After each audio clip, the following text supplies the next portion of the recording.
All India Radio Info Medium Wave Meter Zathum Somli Point Khat Kilohertz Zagya Songyalani Le FM Megahertz Zale Thum Point Nga Apanong Kipong Kya Paite Program Ahi Tuni in Tutak La Khom Sinna Ngai Hitu Ten La Tualeng Kilom Tak Tak Na Hontel Khom Teo Nga Inabana Prime Minister Narendra Modi Man Ki Baat Nga Ina Inay Dingu Latel Ama Sa Pendingin Lungtub liawa ngai chila thangboi mangte na sak leya hontel tute singa ta om thangpu kimte le hoinu te Mizoram om alom te ngai da hontel wa hi ingai dingo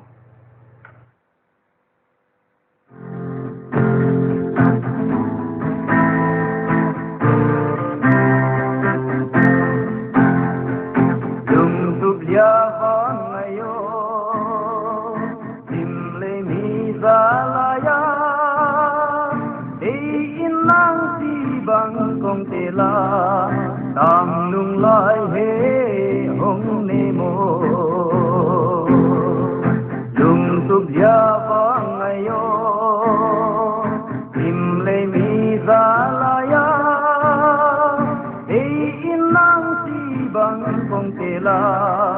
tam lung lai he hong ne mo sing tong hong le zong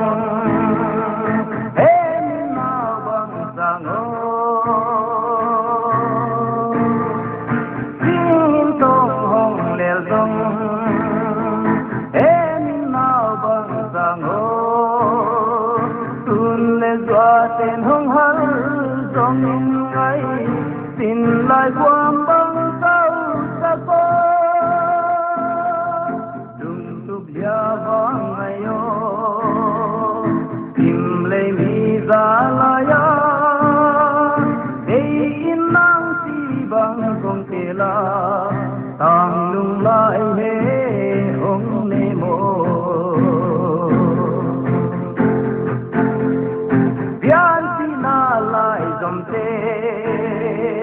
bal bang hong nang zon min bian si na lai zom te bal bang hong nang zong le mi hing dai qua man sai zo lo hi ni ke ta chiang sin su hi dung tu bia bang ayo Zalaya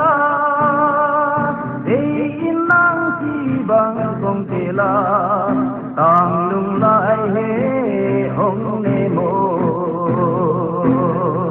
tang lung lai he hong ne mo tang lung lai he hong ne mo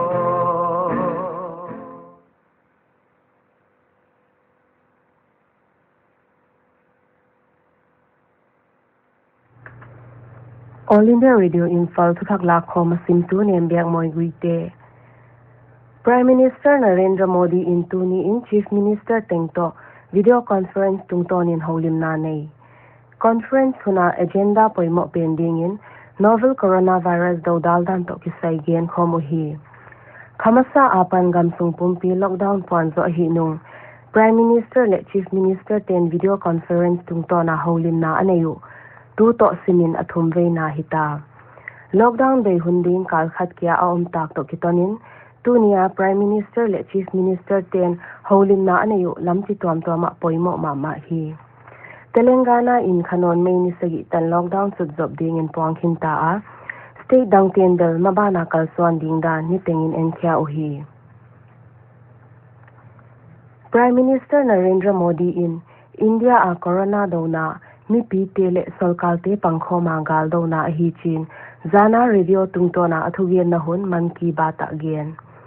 Modi in hai gal do na gamsung mi chi te gal do tu se pai hi chin ge na gamsung mun chi ami pi te pankhom na phathwai asak thu leng gen hi Health Minister Dr. Harshvardhan in India a COVID-19 zia ka siza person thum point khat a hi chin gen amana gen na a tu ni tana mi sang nga zakwal som le thum dam swa ta a to adong zu in recovery rate person som ni le ni pha a gamdang tate in hoi pen lai hi Minister in Zanin AIMS Trauma Center Vinavania COVID-19 dona dia akisak khol danu fa en khia hi Himachal Pradesh a curfew hunsunga khosa khak sajate poimo bangkin sukto anadinga state sarkalin naktaka pan alag laing Chamba district a om toilai hun khopin leng gen theite pan pi na nei uhi amauten tu ni tanin inkwan som gyat kyanga kalkhat sungda iding ration peta uhi Uttar Pradesh sarkalin a state a juni som thuntan nipi ki khop na hinim sailo ding in theisak Chief Minister le State a committee som lekha theutu ten meeting ane hunwa khai thupuk na la uhi COVID-19 lockdown sungin lifeline uran noya gamsung munchia ni tengwan zat poimo le damdoi ton zaguk som galili wal thokhya kinom lifeline uran flights a hile civil aviation ministry ten en kaiwa gamsung munchia damdoi le ni tengwan zat poimo pok na ding in kisang hi Tunia dinga tatak lakom isin kyak theu hai tenga hi Upalamte COVID-19 apan ki vending dan hiding ina omin ina mi hong ki mo piken alo thailo hi le meter khatin ki gamlaun na khut le mai awang ki min sabon to sil siang gi gen na khu a hi ke la ha the chen na bana ai ke le tissue paper ai ke le romolin ki dalin na zo chen tissue paper pain la na dial neu so pa in ina ki huan an le me anum lain nen la imon hat na ding in thei tui bol tom donin ko ul pot sakin la ni chi sign tu di de in nadam doi negi ge in na kyanga omlo tanaute lomte to ki hoin la akul le in kwante panpi na to video call in ki ho zelun mid al le khuksin khek dingel sa a om le khol photin na khoi khang na mun pe pe ma disinfectant na dal na dam do in ha syang gi ge na dam the na enzelin khosi khu na khak san na nei nge nge le kin takin ki et kol na mun nai pen nai pa in la hon na hil bang bangu zuin hi lo ding te na khut sunga hi ke le mai hum lo in khu le ha thai ken khosik le khu mi te to kinai ken na mit mai nak le hoi ken dam lo te kyanga om ken nang thuin dam doi ne ken natanaw le lom te to khut kilen in le ki pom to ken ki check up din dam doi na ho ken alo theilo hi le phone tung to nin dongin mi pi om khom na a ho ken alo theilo hi ke le ina pan pot he ken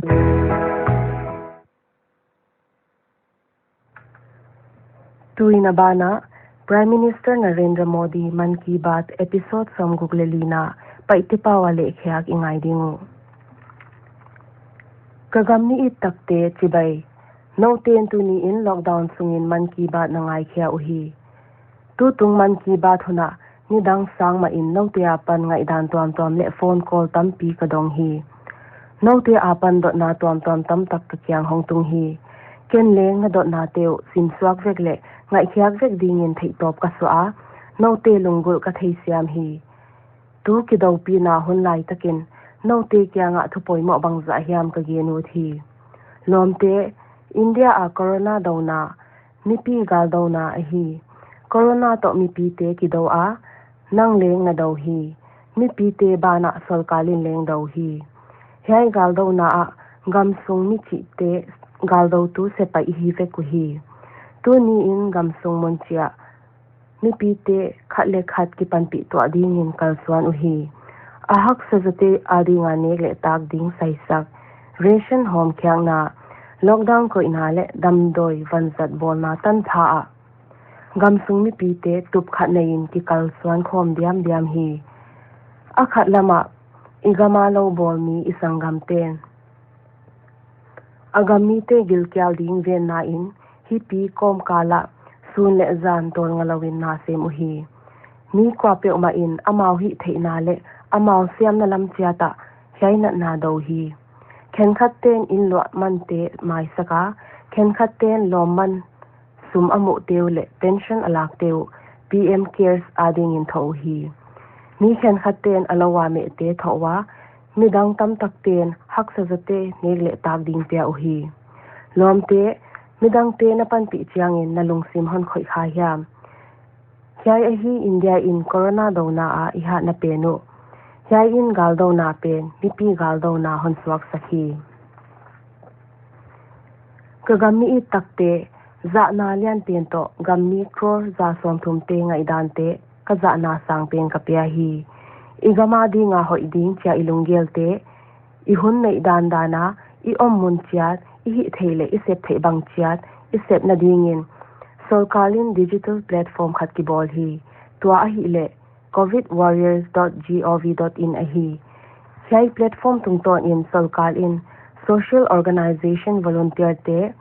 civil society palai te le, local administration te kituzak to asakhi. Lom te, tuni in central Solkal, state Solkal te bana, department le institution chi te relief piak na dingin, khud kilenin pangkhom uhi. Aviation sector le railways ana sem ten leng, sun le zan tol nga lawin na sem uhi. Gamsung kil chi adam doi supply na dinga panlak na, lifeline uran kichi, na thei khak nge yu kalamen. Lomte, Pradhan Mantri Garib Kalyan Package to gizamin, khosak hak sate ekauna sum thuninam hi, all age pension leng patin khosak hak sate lamchi tuam tuama hamphat na anga thei na dingun. Government department tuam tele, banking sector te na sem khom uhi. Kagami I takte, medical lama sem ten tu na ya thupuk na kila alungkin thu taklang uhi. Tua thupuk na ahi le, corona do tu te, saisa aom le, amau te go na piak din chi ahi. Yai in Corona Free India hi na dinga naktaka panla I doctor, nurse, paramedical staff, community health worker te bana, damdoi lama sem te bitsak ding hi. Kagami I takte, corona do dal hunsungin, ihin khwa, ikhotang le ikim ikyang I danu, athaka dan ding, hun lem chang hun pia hi. Hei hunsungin, ikizop pi mi kwa pe uma, apoy mo danu ki thei sem hi. Lomte, yai hi pi ziakin ina sep dan le, ihin khozat dana, aho ilama ki khek na tampi hongom tading hi. Ki khek na imu thei tampi te lakaman thapen ahi le, mai tuam na face mask zat ahi. Corona ziakin mai tuam na zat, ihin khwa adya poy mo pen hong swak hi. Na apan nang le midang te na humbit na dingin mask zangin.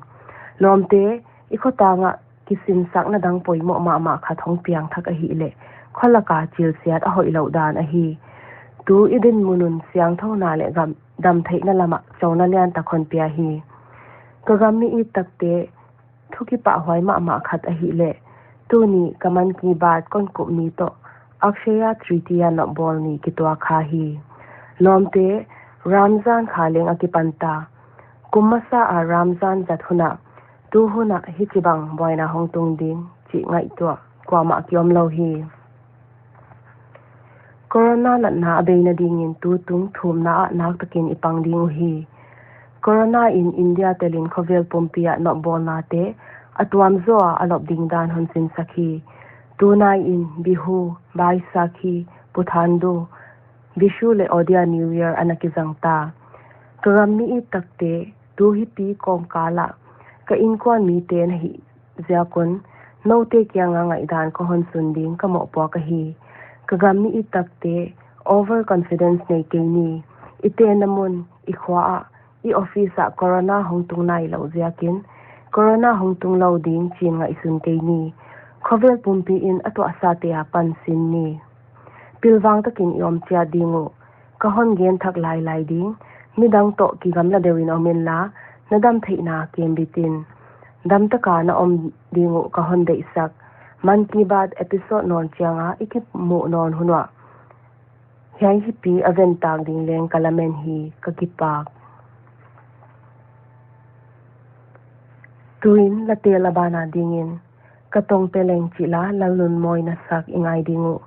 Deya hontel tute infal mun tuam tuama pan thian hoi biang moy sang ching le min lun ten mun tuam tuama alom te ngai da hontel o hi ingay dingo.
latel abana ingai non dingo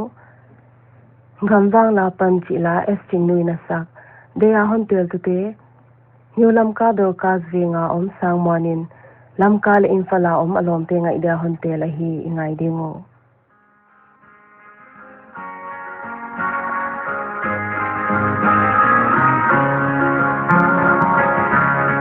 gambang lapan tongi kuma hilna lai le bangai nuin nao bang sango tong ding dongo bangai lianu inang longin kamuang dula yan jam hen tui bang gom na dang tong dam sang lu deno Dunia dinga ngai ke tu tel la to leng na hontel khomtel ngai khak theu hai tenga hita All India Radio Infal Zinjang in tu thak la khom sim na le goi zavung le lom te apan pu pa la ngai na inei dingu tu ni tak lam dak li le minute som li gin to ki tonin i hun obeita